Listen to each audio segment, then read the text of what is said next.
দেখুন আপনারা চোখে করে কিরকম পাথরটা ছুঁড়লো। এই প্রথমবার মনে হচ্ছে এরকম পশ্চিমবাংলার বুকে রাজনীতিতে এরকম একটা ঘটনা ঘটলো। এই প্রথমবার মনে হচ্ছে এরকম পশ্চিমবাংলার বুকে রাজনীতিতে এরকম একটা ঘটনা ঘটলো। যখন তৃণমূল সরকার ক্ষমতায় ছিল, যখন খগেন মুর্মুকে পাথর মেরে মুখ ফাটিয়ে দেওয়া হয়েছিল, শুভেন্দু অধিকারীর গাড়ির ওপর আক্রমণ হয়েছিল, জেপি নাড্ডার গাড়ির ওপর আক্রমণ হয়েছিল ডায়মন্ড হারবারে।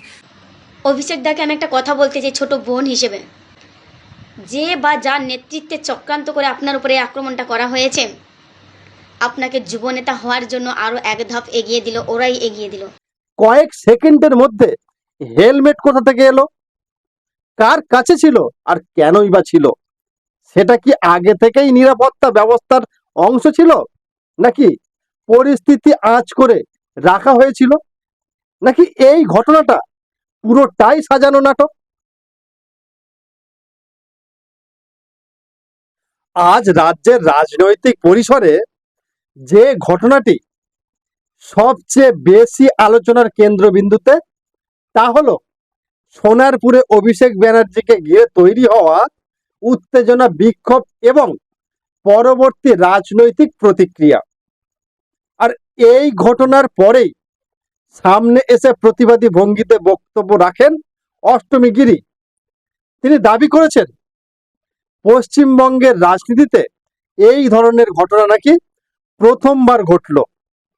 আর সেখানেই উঠতে শুরু করেছে বড় প্রশ্ন, কারণ রাজনীতির ইতিহাস কি সত্যি এত ছোট?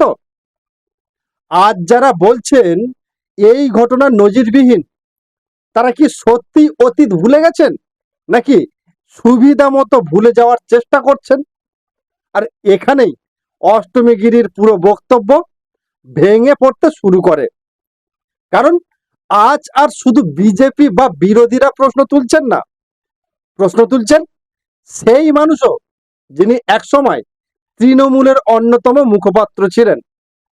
রিজু দত্তের একটি ভিডিও ফুটেজ এখন সামাজিক মাধ্যমে ঘুরছে, যেখানে তিনি স্পষ্টভাবে স্বীকার করেছেন।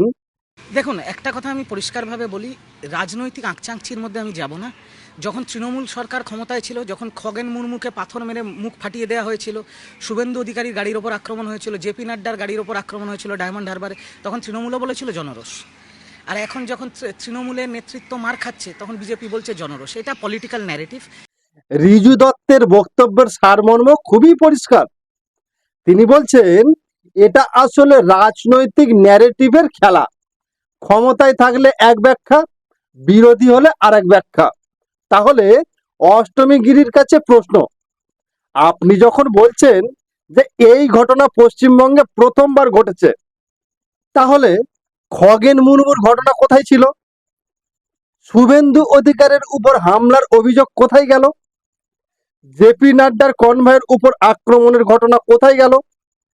সেগুলো কি পশ্চিমবঙ্গের বাইরে ঘটেছিল, নাকি তখন আপনার প্রতিবাদের ভাষা অন্য ছিল? রাজনীতিতে স্মৃতি ভ্রংশ খুব সুবিধাজনক একটি বিষয়, কিন্তু দুর্ভাগ্যের বিষয় হলো মানুষের সামনে এখন সেই ছবি ফুটে উঠছে। আজ মানুষ পুরনো ভিডিও বের করছে, পুরানো সংবাদ বের করছে, পুরনো বক্তব্য বের করছে। আর সেই পুরনো বক্তব্যই আজ অষ্টমী গিরির বর্তমান অবস্থানকে প্রশ্নের মুখে দাঁড় করিয়ে দিয়েছে। যখন বিরোধী নেতার গাড়ি ভাঙা হয়েছিল, তখন সেটাকে জনরোষ বলা হয়েছিল। যখন বিরোধী সংসদদের উপর হামলার অভিযোগ উঠেছিল, তখনও সেটাকে জনরোষ বলা হয়েছিল। যখন বিরোধী কর্মীরা আক্রান্ত হয়েছিলেন, তখন সেটাকে জনরোষ বলা হয়েছিল। তাহলে আজ হঠাৎ করে একই শব্দ ব্যবহার করা হলে এটা আপত্তি কেন?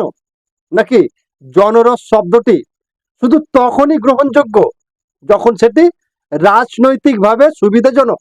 আর এখানেই অষ্টমী গিরির বক্তব্যকে মানুষ ভণ্ডামির উদাহরণ হিসেবে দেখতে শুরু করেছে। কারণ ইতিহাসকে অস্বীকার করে আবেগ দিয়ে রাজনীতি করা যায়, কিন্তু তথ্য দিয়ে তাকে রক্ষা করা যায় না। আজকের মানুষ জানতে চায় না কে কাকে সমর্থন করছে, আজকের মানুষ জানতে চায় এটাই যে একই ঘটনার ক্ষেত্রে আলাদা আলাদা মাপকাঠি কেন?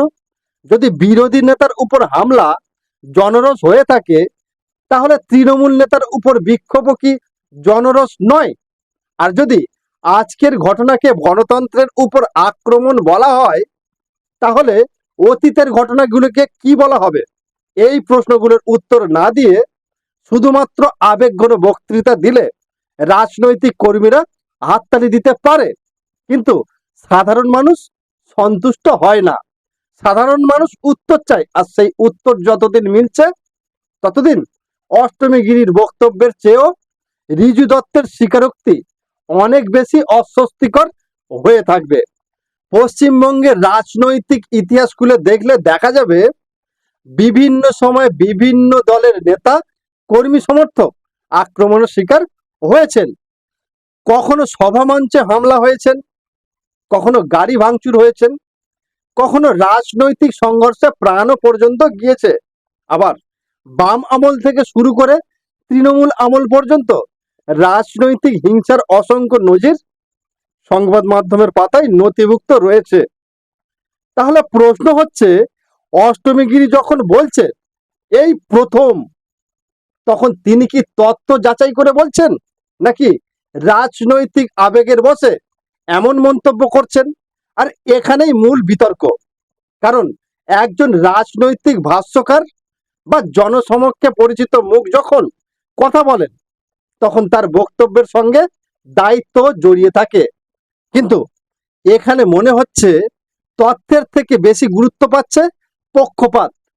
অষ্টমীগিরির বক্তব্য শুনলে মনে হয় যেন পুরো ঘটনাটি একমাত্র একজন নেতাকে ঘিরেই সহানুভূতির আবহ তৈরি করার জন্য বলা হচ্ছে। কিন্তু সাধারণ মানুষ এখন অনেক বেশি প্রশ্ন করতে শিখেছে। তারা শুধু বক্তব্য শুনে বিশ্বাস করে না, তারা ঘটনার ভেতরের ঘটনাও খুঁজে দেখতে চায়।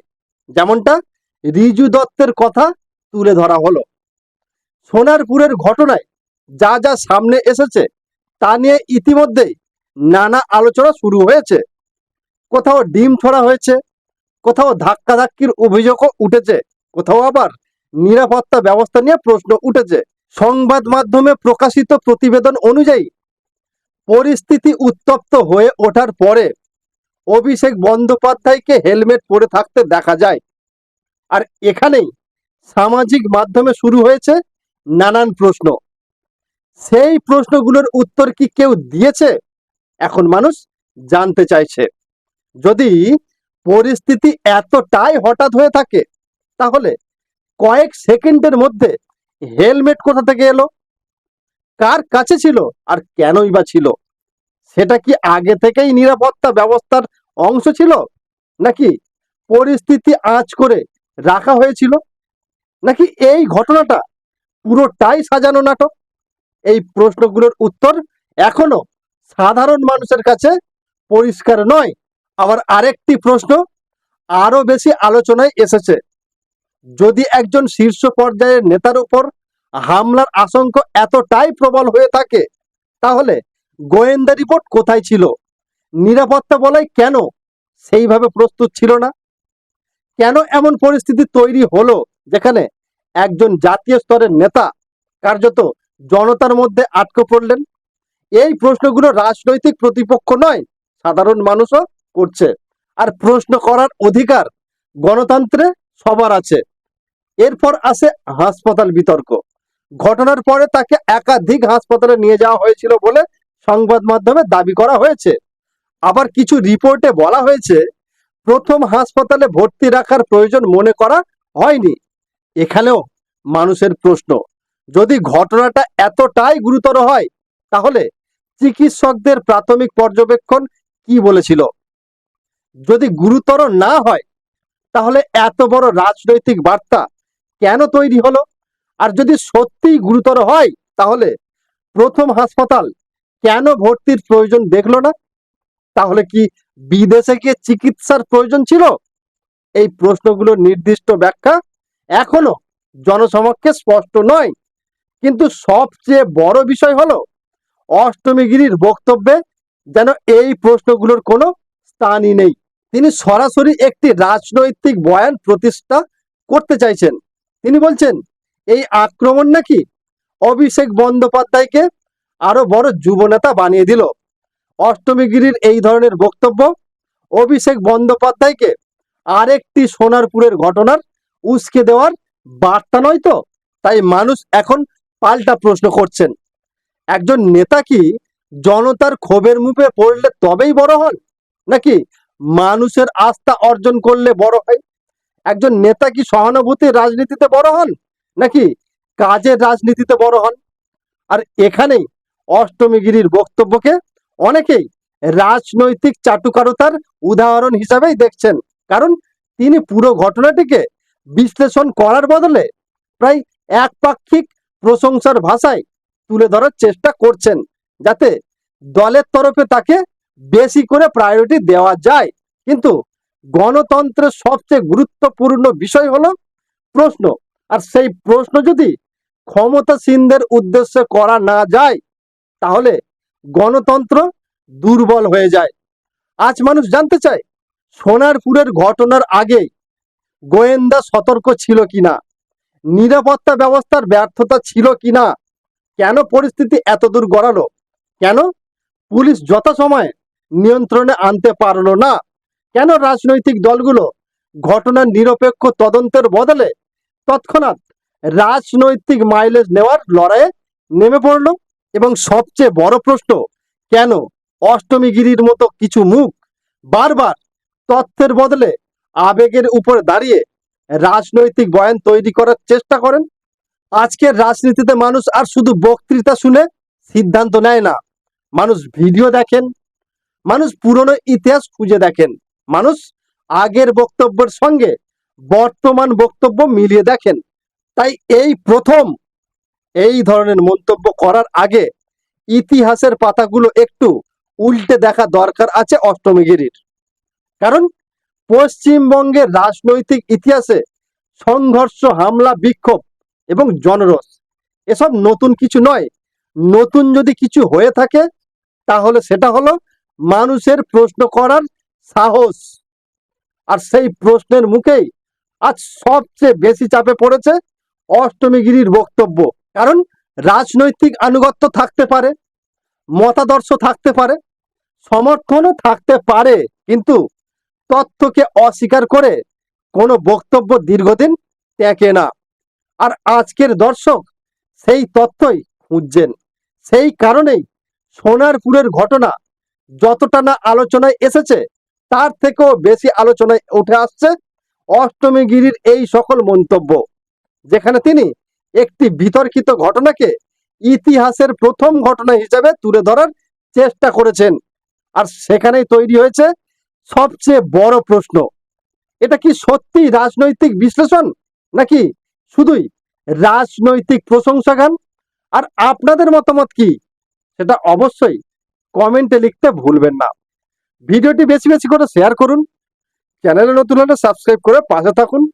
ফেসবুক পেজ থেকে দেখলে পেজটিকে ফলো করতে ভুলবেন না। আর আজকের ভিডিওটি এখানেই শেষ করলাম।